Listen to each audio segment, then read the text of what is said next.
État d'urgence chez les pompiers. Les hommes du feu s'inquiètent pour leur pension. Travailler jusqu'à 67 ans, c'est trop, disent-ils. Alors ils se joignent à un mouvement collectif. On estime qu'il y a des enjeux collectifs vraiment au niveau de la population belge qui se jouent maintenant et on veut être actif et participatif là-dedans.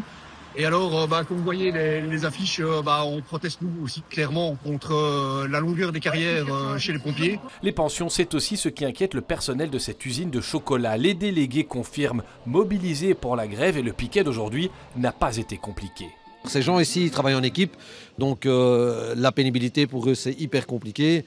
On veut les faire travailler plus longtemps pour moins d'argent, bien sûr que ça a été très facile de les mobiliser. Ici en fait on est dans une usine où franchement les gens sont assez une longue carrière, où les gens ont plus de 35 ans de carrière.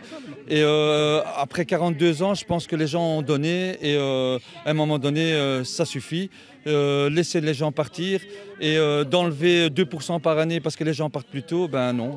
La grogne touche aussi de plus petites structures. Ce collectif veut les soutenir et organise une tournée en bus et à vélo en 10 endroits différents de Bruxelles où travaillent majoritairement des femmes. Ce qu'on veut montrer, c'est que ça va affecter tout le monde, mais les femmes qui sont souvent en situation plus précaire parce qu'elles ont des temps partiels, parce qu'elles ont plus de flexi-job, parce qu'elles travaillent plus aussi des heures sup le dimanche et autres, vont avoir moins de pension. Que ce soit dans le secteur ici de la santé mentale, mais on a rejoint l'enseignement, on a rejoint les différents hôpitaux et donc on soutient vraiment les travailleurs et les travailleuses dans leurs actions.